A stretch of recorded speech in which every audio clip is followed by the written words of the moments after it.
Hello and welcome to Season 11, Episode 4 of Unlimited Opinions. I'm Adam Bishop. I'm Mark Bishop. And we are in person today for the first time since December? And maybe we are early January? We're 3 feet apart, face to face. We have this desk that you turned sideways. It's usually up against a wall. We're directly across from it.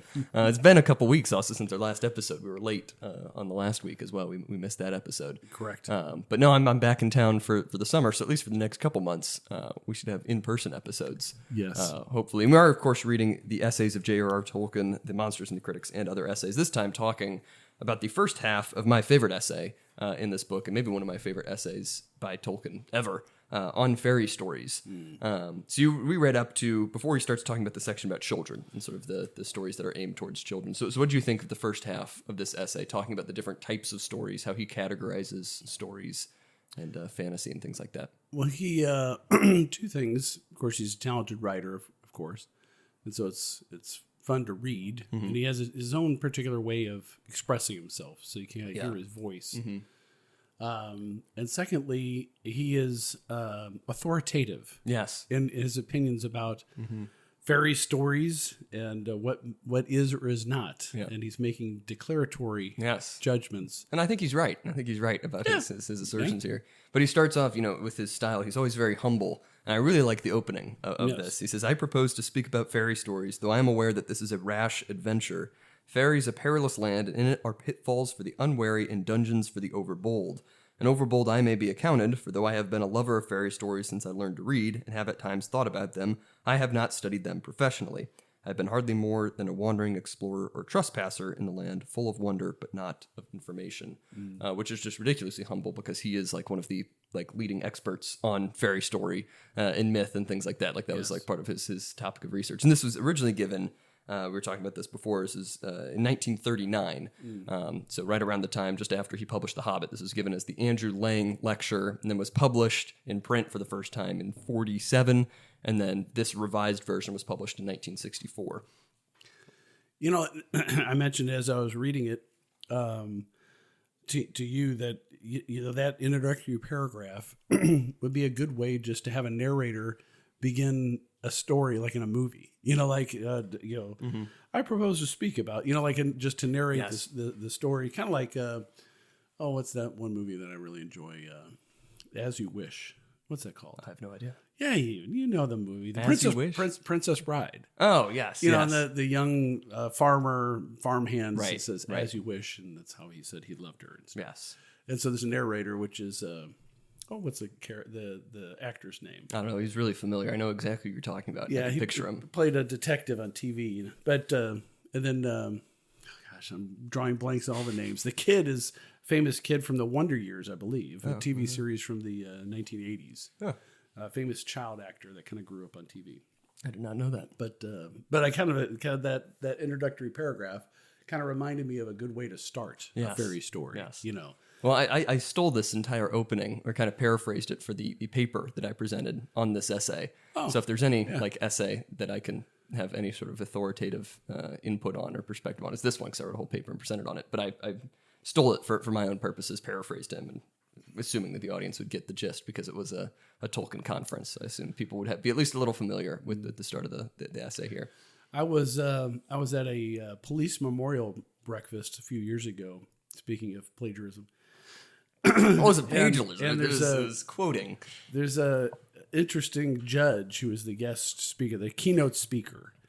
And so he, without attribution, paraphrased the Man in the Arena speech. Just the whole thing. the whole thing, but he modernized it as if he was saying it. Oh. But it was so obvious. It's such a, unique and well-known speech. And I'm he starts talking you're very familiar. Mm-hmm. It has a very common tongue, I guess you would say. For a judge, you think as a judge or an attorney, he'd be more highbrow. But he starts going on this thing about, being in the muck and the mire and, fighting. And I'm like, that sounds like the Man in the Arena. That's really funny. And so my good friend Troy was the one that did that. I thought, shouldn't he mention that? But I think everybody kind of eventually knew what he was talking about. But I thought he would attribute it. Right. You know, like, hey, you know, this applies to, and he was making a point that applied to law enforcement. Sure. As basically they're the men in the arena, you know, struggling to do just and do the right thing and that kind of stuff. So interesting. But he's a real character. He's retired now. That's funny. Yeah. But the point of this essay, getting back to it here, is really he says these questions at the end of this introductory paragraph. He says, there are, however, some questions that one who is to speak about fairy stories must expect to answer or attempt to answer, whatever the folk of fairy may think of his impertinence. For instance, what are fairy stories? What is their origin? What is the use of them? I will try to give answers to these questions, or such hints of answers to them as I have gleaned, primarily from the stories themselves, the few of all their multitude that I know. And really, he answers those questions kind of in the first half of the essay. I think the second half is much more interesting once we get into his purpose of fairy story. And then the epilogue, I think, is especially interesting, how he ties it into Christianity. But that'll be next episode. Interesting. Yes. Yeah, it's really fantastic.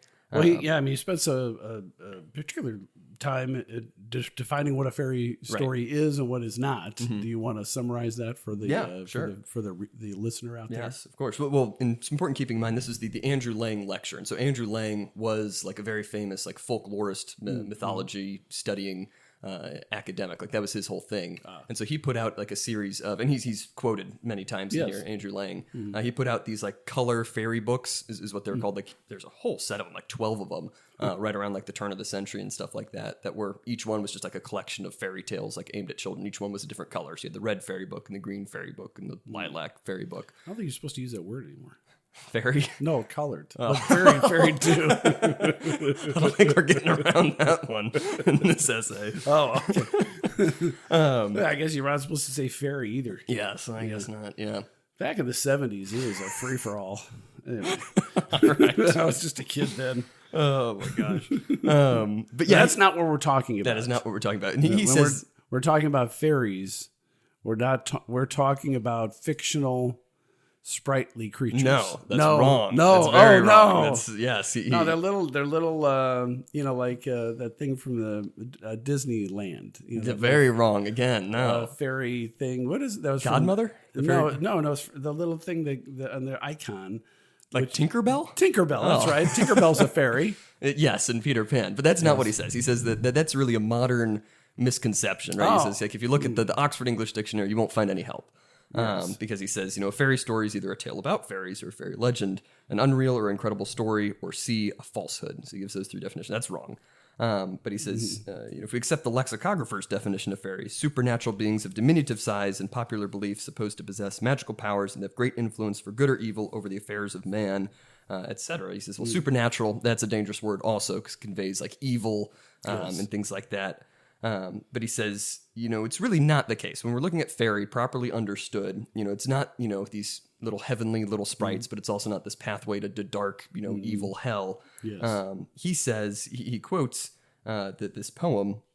He says here at the end, he says, it's the path of righteousness, the path of wickedness. And then the last paragraph of this poem he quotes is this: and see ye not yon bonny road that winds about yon ferny brae, that is the road to fair Elfland, where thou and I this night maun gae.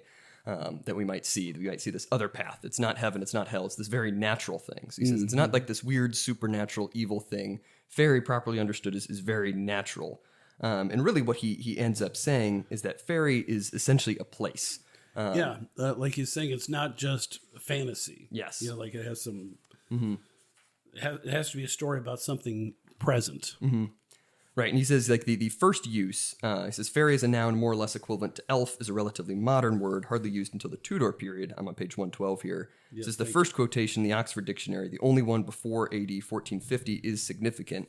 It is taken from the poet Gower, and the line is, as he were of fairy. It's often misquoted as he were a fairy, but really the quote is as he were of fairy, of this location, of this sort of magical realm.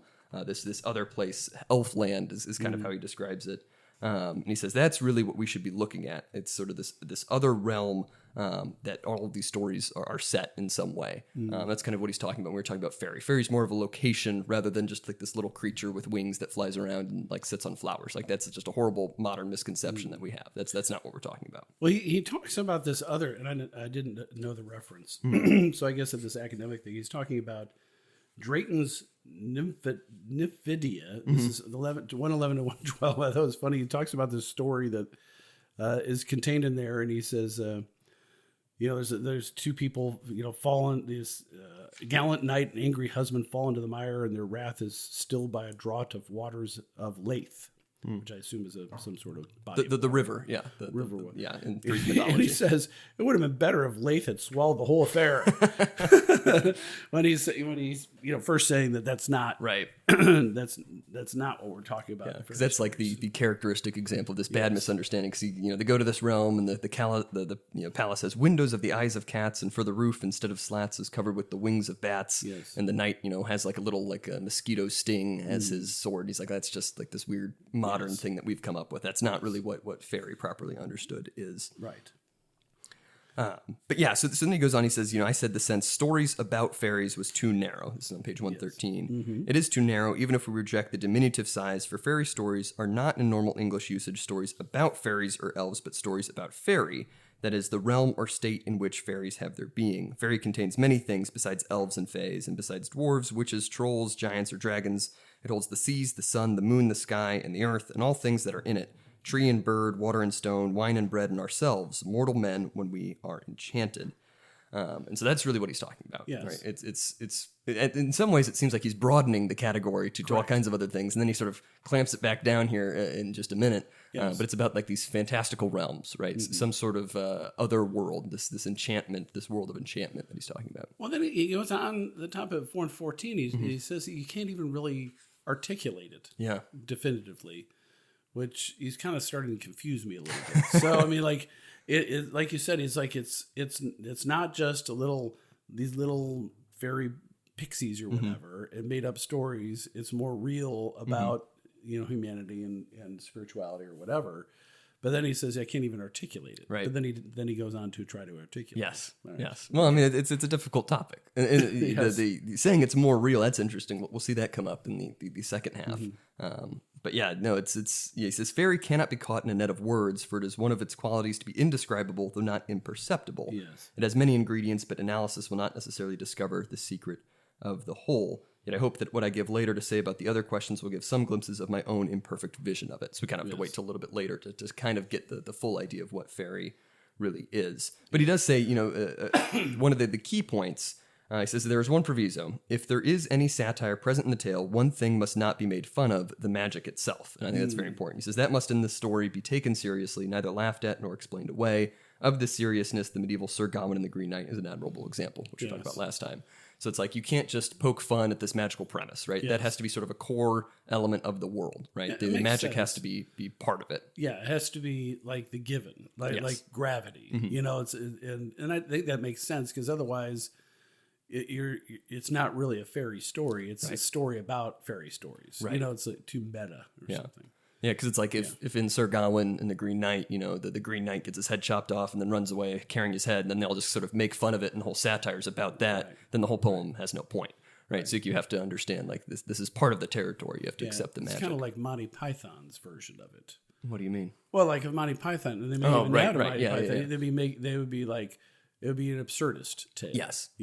And that would just be like a comedy or a satire rather than a fairy story. It's just poking fun at the fairy story itself, right? Rather than being a fairy story. Yes. Yeah, no, that's a good point. And he mentions he's going to give us a couple of examples of the expurgations I would perform to expel certain types of things from what would be fairy stories. Yes, that was a reference to the bottom of 114. Mm-hmm. So I think one of them was that satire thing, and I'm trying to know what the other one was. Well, the other one was Beast Fable that he talks about a little bit later. Yes, correct. But yeah, he says there's a couple others that he points out. Traveler's Tales. Yes, or that were just dreams. Mm-hmm. I think. Yes, he's like, there's a couple of them. He says, well, if it's just a dream and they wake up, it's not really a fairy story. It's just something that you had, imagined and then woke up. Yeah. Right. Yes. Yeah. And he says he gives some positive examples. One of those is the fairy books of Andrew Lang. So whether or not he's just saying that because he's giving the Andrew Lang lecture, he says most of their contents, fit the criteria of fairy story. But he also says, if you were asked sort of a random person to name a fairy story, he would say Puss in Boots or Cinderella or Little Red Riding Hood or, Grimm's fairy tales come to mind for some people. He says, yeah, those are pretty good examples of what a fairy story is. They're not necessarily about little fairy creatures with wings and stuff, but it's like there's some sort of magical element there. That is a fairy story. Yes. And it says the first one he gives is the Traveler's Tale. That's not it. The example he gives is the story of Gulliver's Travels, right? The voyage to Lilliput is what it's really called, where he goes and he meets the little people and things like that. So that's not really a fairy story, right? It has some like fantastic elements, but it's just about a guy traveling in our own world, and he finds a sort of city of small people. Right. That doesn't fit the category there. Yeah. And then he says, after that, a political commentary about the political aspect of the time, I think. Oh, I've never read it. Yeah, Gulliver's Travels, where they tie him down with all these little strings and stuff. Yeah. But it's a commentary on, the government at the time. He goes to different worlds. And, interesting. Yeah, I didn't know that. There's a real opportunity for somebody to do a modern day version of Gulliver's Travels. For sure. Well, there was one like in the early 2000s with Jack Black. He was in a movie, but I hear it was pretty bad. Yeah, I can't stand him. Really? You don't like Jack Black? I don't like him personally, although I don't know him. What does that mean? He seems fake to me. He's too put upon. Yeah, I could see that.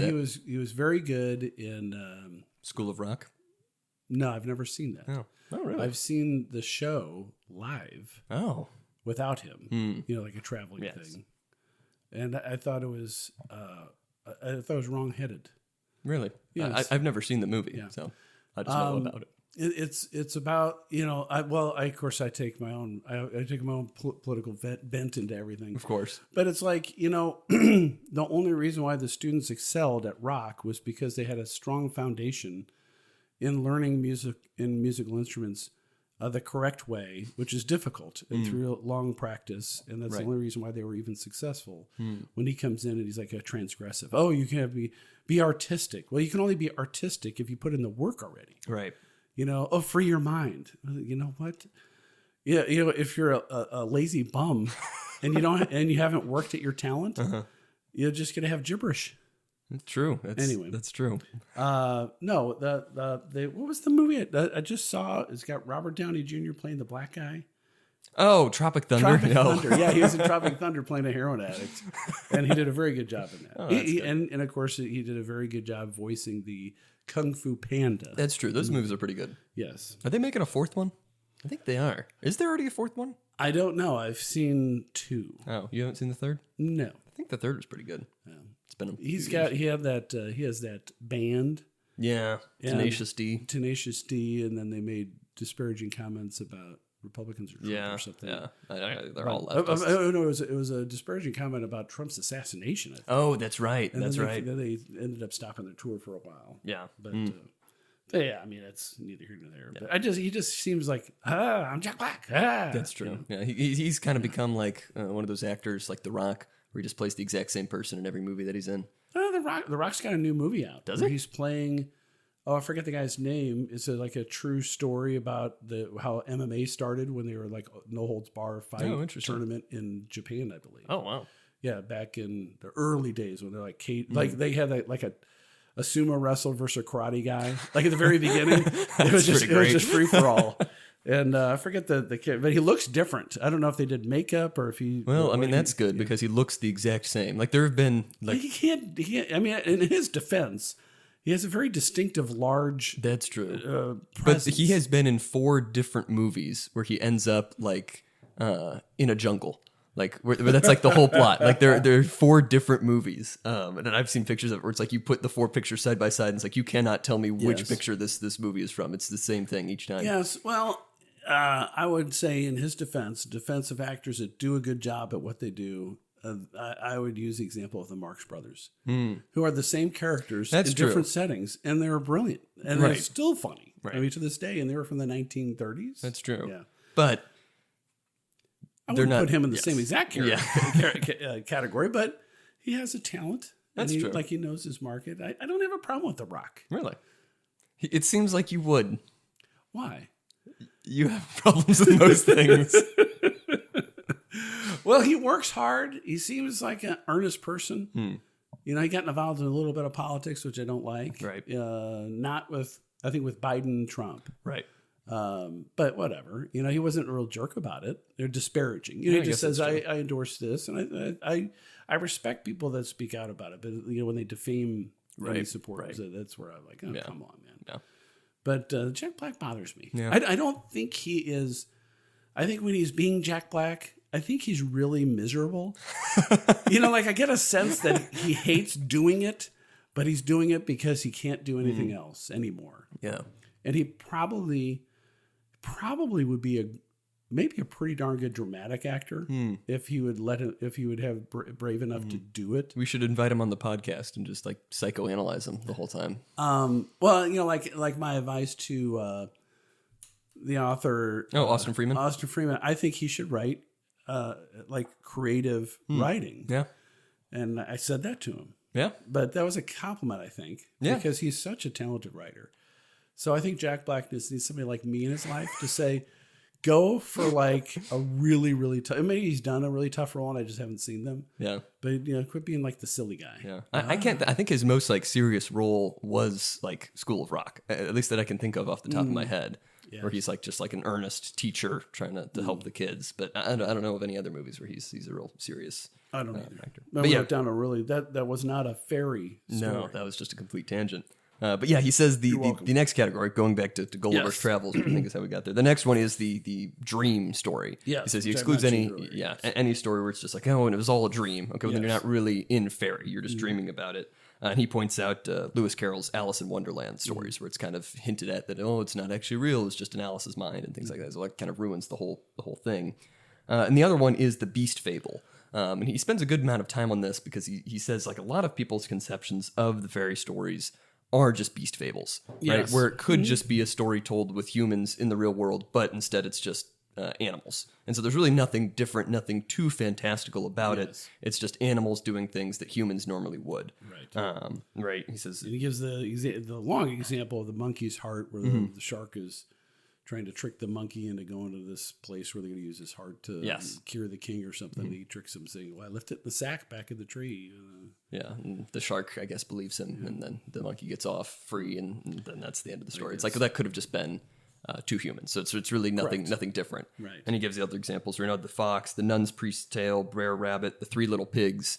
He says it's not a fairy story, which some people might come to mind as a fairy tale. He's no, it's really just three pigs and a wolf who could be any ordinary humans building three houses, and then one comes along and destroys the house. There's no sort of element of traveling to this other world, this fantasy world, this fairy land. Agree. I agree with I have never thought of defining fairy stories before, but I agree with his analysis. Yes. No, I think it's very true. I think he gives a good description of it.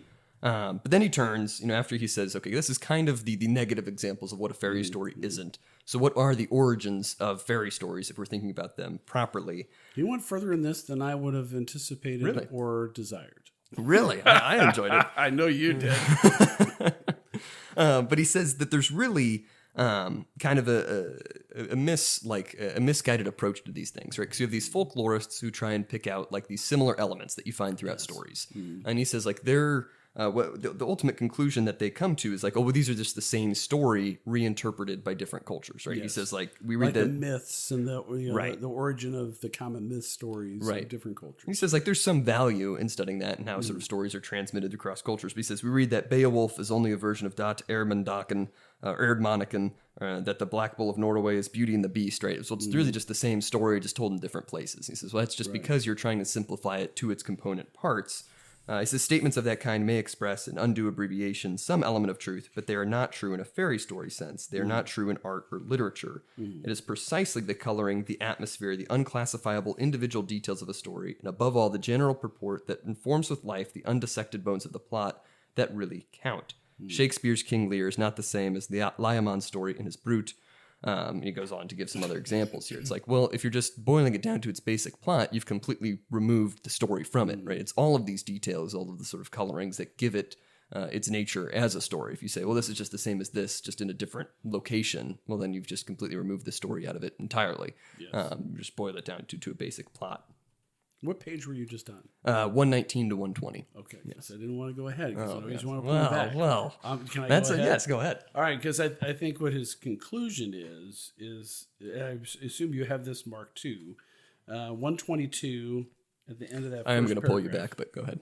You are going to pull me back? But go ahead and say No, what you're go ahead. Go ahead. I'll wait for it. What else do you need to say on Well, that? I wanted to point out his points about philology from 120 to 120. I already talked about the mythology. What are you? The philology. Philology, yeah. Yes, because he says, for one of these like approaches that they're taking, this is something you see all over the place, especially now, like in mythology studies and stuff like that.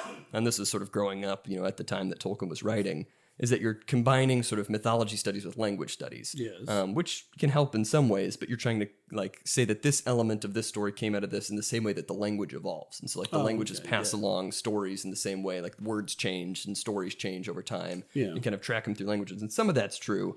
But I really like the quote he says on 120. He says, "We must be satisfied with the soup that is set before us and not desire to see the bones of the ox out of which it has been boiled." So it's like you're missing the soup for the bones, right? And you're missing the forest for the trees. He likes the soup reference. Yes, and the and stew. and that'll come back up, yeah. Yes. But go ahead and All right. and jump to your point. Well, he makes a point at the very end of that paragraph in 122 where he talks about, where was that? Is it about where he's language? talking about, he's talking about, here, I'll just read the quote. "But in such fantasy as it is called, new form is made, fairy begins, man becomes a sub-creator," which is part of his philosophy, that if you're really truly creating a fairy story, then you're a sub-creator from God. Yes. And you're creating like a world or an entity or some sort of, it's not a being, but it's like has value that you're creating. It has some reality, some secondary reality. Correct. That's kind of how I'll go on to describe it. And that's what I think he's really getting at through all this analysis. Well, it's not just a traveling story. It's not just a dream. It's not, all these other, like a beast story where it could have just been guys. You actually you're creating another world. Right. A fantasy world Right. that has magic and spirituality. And Right. all that. Yeah. And then the point he makes a little bit earlier on that same page, I think is I think this is really crucial because I read this back in like early high school, and I think this is one of the reasons like why I studied linguistics. But he says, "But It's language, your origin story." Exactly. He says, "But language cannot all the same be dismissed. The incarnate mind, the tongue, and the tail are in our world coeval. The human mind, endowed with the powers of generalization and abstraction, sees not only green grass, discriminating it from other things and finding it fair to look upon, but sees that it is green as well as being grass. But how powerful, how stimulating to the very faculty that produced it was the invention of the adjective. No spell or incantation in fairy is more potent. And that is not surprising. Such incantations might indeed be said to be only another view of adjectives, a part of speech and a mythical grammar. The mind that thought of light, heavy, gray, yellow, still, swift, also conceived of magic that would make heavy things light and able to fly, turn gray lead into yellow gold, and the still rock into swift water. If it could do the one, it could do the other. It inevitably did both." And he goes on to say, you may put a deadly green upon a man's face and produce a horror. We may make the rare and terrible blue moon to shine, or we may cause woods to spring with silver leaves and rams to wear fleeces of gold, and put hot fire into the belly of the cold worm. And then the quote that you said, "But in such fantasy as it is called, new form is made, fairy begins, man becomes sub-creator." So I just skipped to the conclusion. Yes, You but read I the think, rest. yes, well, yeah, I think that's really important because it's like through language, through this uniquely human gift of language where we can abstract, we can see these concepts, and we have words for these concepts, words for these things that we can apply to other things that aren't actually present. That is what allows us to have fairy at all. And that is a very big part of even what makes us human, is this capacity to use language in such a way. Yeah, true. Yes. Yeah, I thought that was an important point to make. it is. But yeah, he says, "An essential power of fairy is thus the power of making immediately effective by the will the visions of fantasy. Not all are beautiful or even wholesome, not at any rate the fantasies of fallen man." So we can sort of get some of the elements of the theology that we'll have there at the end. But he says, "And he has stained the elves who have this power in verity or fable with his own stain." And he says, yeah, this aspect of mythology, subcreation, which I think is one of the first uses of the words there after subcreator above, rather than either representation or symbolic interpretation of the beauties and terrors of the world, is, I think, too little considered. He says that's really key here, is subcreation, this human power that nothing else has, that's very uniquely ours, and isn't just metaphor, right? We can talk in metaphor. We can say, well, this thing is like this thing, and we're just referring to something in the real world. But to come up with this entirely fictional world that only exists in our words, entirely apart from anything else, with just not a metaphor, not a simile, that is very unique and that is very powerful. And that's what fairy is. We have this entirely separate world that we create through our language.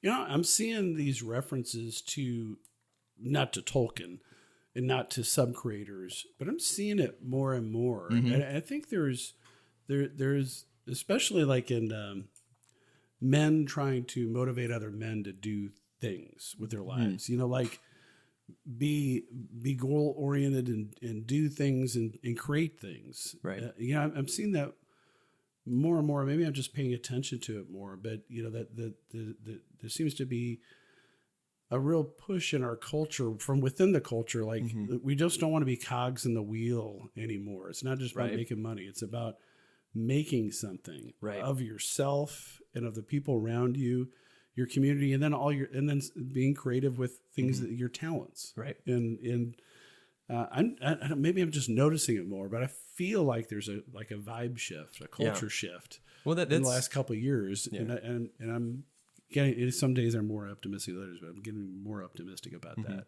And that's in one of Tolkien's letters. I think it was like some young girl wrote to him and asked him like, "What is the meaning of life?" And that's like one of the things he says. Yeah. You know, aside from all the religious elements, which he puts, you know, as much more important. But he says, you know, one of the big things is like to subcreate, to have something that you make yourself. And I think that is something that's becoming more prominent. I think especially among the conservatives. Yeah. Right. Because for such a long time, I think, you know, the conservative side of things is, well, just do what's practical, do this and this and this, and then, you know, whatever, you know, don't bother us with sort of the artistic stuff. And the left had complete control over all the arts and humanities and stuff like that. But now the right, I think, is sort of waking up to that. And I think the right is realizing that creativity is productive, practical. Yes. You know, and especially when it comes to some of the, you know, like the woodworking, you know, cabinetry, the skills. Right. You know, I think there's a lot to that. And then you know, for those that are like, hey, wait a second, we should probably like, you know, get married and have a family. You know, that type of creativity. Right.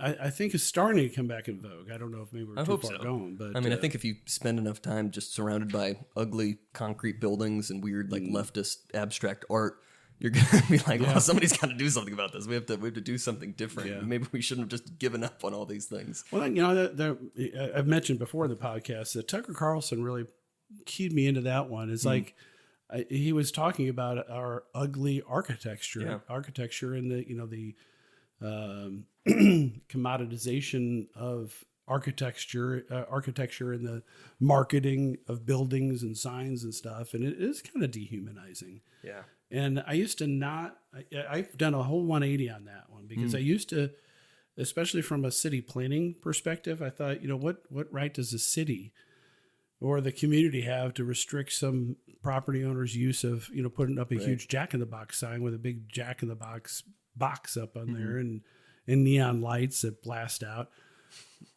because, you know, it's their property and that's eye-catching and it works. You know, it gets people to look at it. They go in there and they buy. Right. But I do think there's something for the community.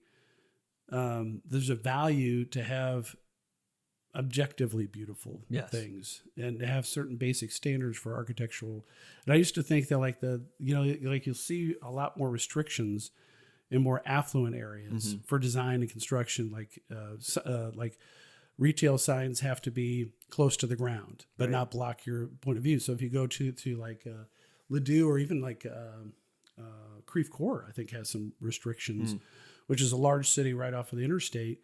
But if you look at their signage, they'll have like brick or stone around like a schnook sign, you know, and it's still schnook sign and you still can see it, but it's not up high blocking the view, and it's more restrained. Yeah. You know, it's purposeful signage, but it doesn't jump out and get you. You know, and I think there's a lot to that. Yeah. And I think it does affect our willingness to bring art into this world and bring children into the world. I think that it's dehumanizing. Yeah. But anyway. Well, I've become very like anti-billboard.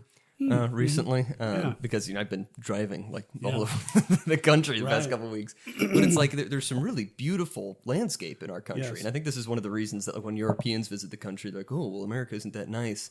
I think part of the reasons was these giant, disgusting billboards that are completely obstructing the view or distracting the view. Like we have beautiful hills and forests and mountains and stuff like that.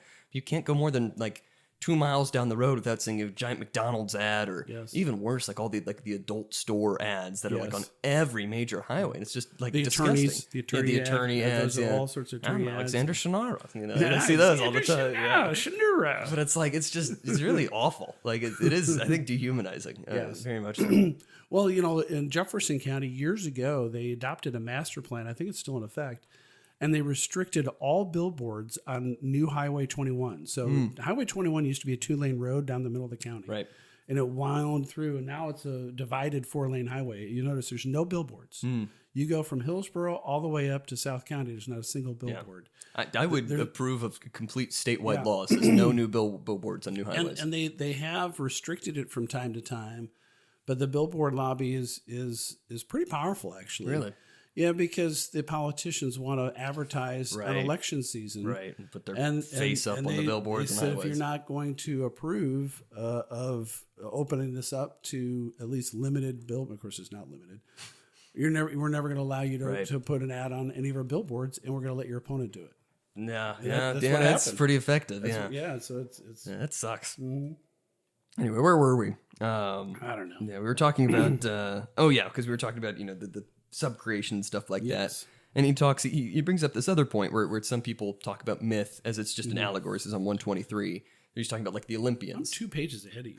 Well, okay, 123. Yes. We're saying like some people, Thor. It's just personification of humans, and right. And he gives a very long example. I think a very good description of the example, like the Norse god Thor, right? Sort of the natural impulse of these mythologists, these people who study these things. Well, he's just a personification of thunder and Mjolnir is lightning, is or other way around, maybe. Mjolnir is lightning. Yes, that's right.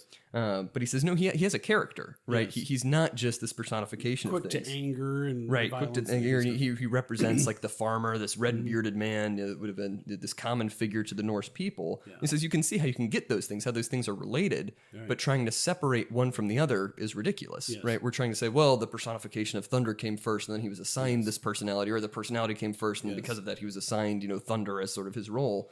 So that's ridiculous, right? Clearly, they both have to go together. Otherwise, we wouldn't have Thor. We'd have something else, right? And so it's if you're just trying to segment everything, a defined character. Exactly. More complex than that's just God bowling up the sky. Yeah, right. Exactly. I just thought that was a really good point. He says when the fairy tale ceased, there would be just thunder, which no human ear had yet heard. He says, but there would always be a fairy tale as long as there was any Thor. And then he says, he continues, something really higher is occasionally glimpsed in mythology. Divinity, the right to power, as distinct from its possession, the due of worship, in fact, religion. Andrew Lang said, and is by some still commended for saying, that mythology and religion, in the strict sense of that word, are two distinct things that have become inextricably entangled, though mythology is in itself almost devoid of religious significance. He says, yet these things have in fact become entangled, or maybe they were sundered long ago and have since groped slowly through a labyrinth of error, through confusion, back towards refusion. And he talks about sort of the different faces of fairy stories, mystical towards the supernatural, the magical towards nature, and the mirror of scorn and pity towards man. So all these different facets of life and sort of religion that are always like kind of examining each other in the fairy stories. So that's a very crucial part of it as well. We can't. Yeah, I thought that was really interesting when he's talking about that they have 3 types basically: mystical towards supernatural, magical towards nature, and the mirror of scorn and pity towards man. And when you start thinking about these fairy stories, that's accurate. It's almost like he throws it in almost like as an aside. As he's writing, I was like, wow, that's really there's a lot in here that I think is really just like he could have expanded into 500 more pages if he wanted to, and I wish he had in other writings that maybe you wouldn't want to read, but I definitely would. But he talks, and this is where he goes back to the cauldron of story, and I think this is another good point here. He says, for a moment, let us return to the soup that I mentioned above. The cauldron of story has always been boiling, and to it have continually been added new bits, dainty and undainty. And he gives the example, right, this is kind of going back to like assigning, the same story in different contexts and things like that. He says the one story resembling the one known as the Goose Girl is told in the 13th century of Bertha Broadfoot, mother of Charlemagne, really proves nothing either way. Neither the story was, in the 13th century, descending from Olympus or Asgard by way of an already legendary king of old, et cetera, et cetera. He says, we can't just say that this isn't true of Charlemagne's mother. That's what the historians like to say. Well, this is just a myth, and we can see traces of it in this case, And he says, well, again, sort of looking at the Thor example, that's not entirely true anymore, right? Clearly, those things have been united in some way, and it's not just that this story, moves along and it's as its own thing, and then it's just assigned to this character. No, it's not that the sort of things were scooped out of the story and assigned to Bertha Broadfoot, but really that Bertha was thrown into the cauldron, and so was Charlemagne. And in some way, that's ennobling those people. And he gives the example of King Arthur, right? There probably was some sort of historical Celtic king of some kind that we just really have no historical record of.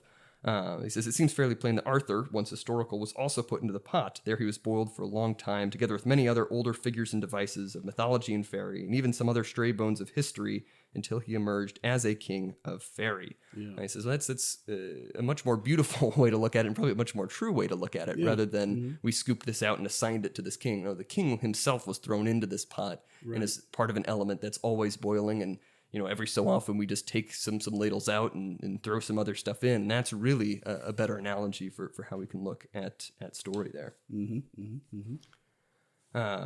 And I really like this quote at the bottom of 127. He says, history often resembles myth because they're both ultimately of the same stuff. Kind of expanding on that myth, that pot of soup idea. History and myth are very much intertwined. Well, I like how he puts it here on 128. You might want to back up. No, that's okay. That's okay.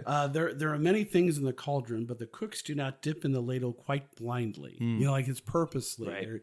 They're taking a little bit of this and a little bit of that, and creating these stories or advancing them in one way or the other. Right. Which I think is interesting. I think it's very true. I mean, it's this purposeful sub-creation, right? It's not just randomly throwing together elements that happen to be around you at any given time. He says, no, there's a purpose. We pick certain things because they speak to us at this time, and that's what's passed down. Right? It's not just randomly picking things.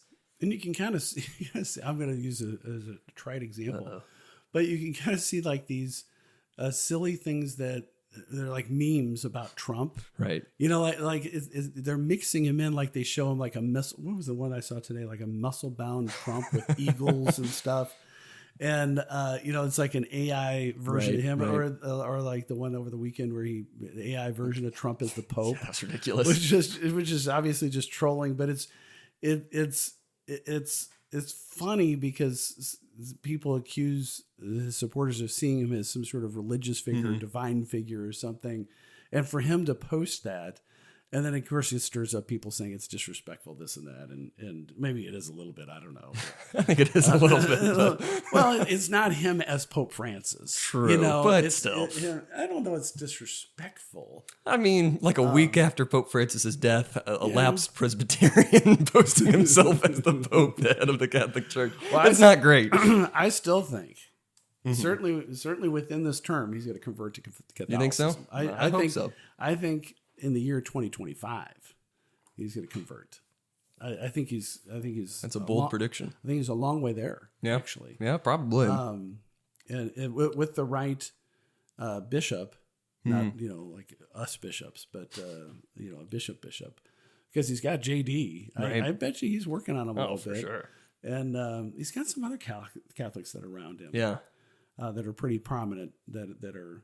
And there's a lot of people converting, and a lot of people joining the Catholic Church more so than these other light religions that don't believe in anything anymore. Right. It's like, why would you even join those churches? You can get non-religion from anywhere, right? Yeah, you just go to the mall.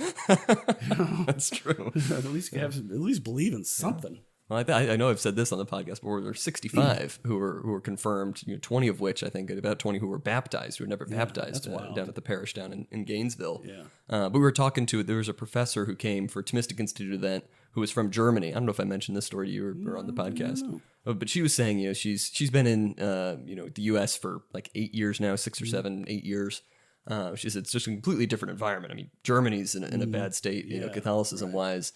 But she was saying she remembers seeing a headline, from a news outlet in Paris that was like 40 people in the entire city of Paris were being confirmed. And that was news, because that was an uptick. That was more than there had been in years past. 40 whole people in Paris, and we had more than that by over a third in Gainesville, Florida. Yeah, which is not nearly as big as the city of Paris. Yeah, for sure. Yeah. Well, I was when he proposed a beachfront renovation of the Gaza Strip, which actually should happen. I mean, not like moving everybody out. Yes. But I've never been there, but I've seen pictures, and it was a beautiful resort. I mean, 60 years ago, it was a resort. It was a vacation spot. Yeah. I mean, it's beachfront on the Mediterranean. It was beautiful. Right. There's a port there, and so at some point, if there's going to have to be another crusade. I mean, in the sense that some faction of Christians are going to have to secure the Holy Land. Yeah, because it's out of control now. Yeah, and there's only a few thousand Christians left in the Holy Land because they've been wiped out and moved out and bombed. I mean, among other things. I mean, I'm not criticizing Israel defending themselves, but the nature of the fact is, if there's a war between two sides and the Christians aren't active participants, at some point you just got to move out of there. Yeah. Then it's thousands of people moved out of the neighborhood. Yeah. No, I agree. We'll see if the next pope calls a crusade. You never know. You never know. You got to pick the right person for that. Well, if Trump converts, you could lead them in battle like a big Knights Templar outfit on him. I'm sure there's AI images of that out there somewhere. I'm not suggesting war. I'm saying, like a concerted effort to protect it. Yes. And to maintain, I don't mean like you got to kill people. I'm just saying, to just have some security and have a demilitarized zone, for crying out loud. Mm-hmm. And maybe a third party coming in there would have some merit. Yeah. Well, I mean, the whole, two-state solution isn't really much of a solution if the two groups of people in those two states, like their whole point in life is to eliminate the other group of people. Well, I don't think Israel's point in life is to eliminate the Palestinians. Not, Maybe not. Maybe not. No, they would, because they were okay with a two-state solution. I think now that's true. Now they're like, get out. Yeah, that's what I'm saying. Yeah, at this point, just because I don't think they view a likelihood of being able to live side by side. I think genuinely the best, most practical solution now is to have a Christian nation, just to arbitrate peace between the two sides. So, nope, you're under us. We can tolerate both of you. Just don't kill each other. Yeah, but I mean, having said all that, if there was a group of people that came into even Jefferson County and raped and murdered children, I mean, I wouldn't be talking peace. Yeah, that's true. And I wouldn't care. Yeah. I mean, I would not care about so-called innocent people dying. I mean, it would be, there would be a militia, Right. I think they would need the army to hold back the vigilante justice. Probably. And that they don't have the Second Amendment in Israel. Oddly enough, that's part of the reason why they were able to kill so many people. They don't allow it. I don't know if they changed this rule. They're talking about changing it, but they don't allow their citizens to be armed, which is insane to me. That is pretty crazy. I mean, the people that are in active duty military have automatic weapons, but they don't have a Second Amendment where each individual person can have a shotgun or a semi-automatic rifle. They do have compulsory military service, though, correct? Right? Yeah, but so I guess they have a large while portion. While they're serving in the military, they have access to weapons, but at their homes they don't. Yeah, that's crazy. And if that similar type of attack were to happen in Festus, at least 50% of the homeowners are going to be able to fight them off with probably better armed than the attackers in some cases. Oh yeah, I mean it would be difficult to conquer the city of Festus through small arms. Oh yeah, because there'd be so many of us that would be fighting back, and it's just a weird scenario. I'm sorry to go off the tangent. No, that's all right. That's all right. It's completely irrelevant to what we were talking about. But anyway, yes, we're almost done with this half. I do want to just kind of read this last quote because I think this goes sort of into the next. Are you at the section. very end of this section on 129? I'm at the end of page 128 because this is just kind of to summarize here. She says, "I do not think I was harmed by the horror in the fairy tale setting out of whatever dark beliefs and practices of the past it may have come. Such stories now have a mythical or total unanalyzable effect, an effect quite independent of the findings of comparative folklore, and one which it cannot spoil or explain. They open a door on other time, and if we pass through, though only for a moment, we stand outside our own time, outside time itself, maybe. I like that. I think that's a good place to end here. I disagree. Go ahead. I like his last line, the last couple lines on 129, Sure. where he says, a sense that of that significance, he's talking about the significance of fairy stories, may indeed have lain behind some of the taboos themselves. Thou shalt not, or else thou shalt depart beggared into endless regret. The gentlest nursery tales know it. Even Peter Rabbit was forbidden a garden, lost his blue coat, and took sick. The locked door stands as an eternal temptation, where the temptation is capitalized. Yes. And boy, that's so true. There's always like a warning in these fairy tales. There's always a forbidden something, and then somebody does it anyway. Like the forbidden fruit. Yeah. And there's always a lesson to that, and there's some mysticism or fantasy about it, or powers and mysticism. And that's kind of where he ends, saying, it's not always just these very gentle, carefree things. And that's the next section, not to spoil too much, but to give a hint of what you're going to read for next week. But is about why we have this misconception that fairy stories are directed only towards children. That's a big modern thing. And he talks about that, and then from there, I think there's just some really, really great insights in there. He kind of develops this philosophy. That's a nice teaser for our next episode. All right. Well, do you have any other final thoughts on this first half on fairy stories? I have like 10 other unrelated rants. Bet you do. That have nothing to do with this book. Just stir me up. But other than that, no. All right. Well, this has been Season 11, Episode 4 of Unlimited Opinions. I've been Adam Bishop. I'm still Mark Bishop. And you can, of course, follow us on Twitter at ULMTD Opinions.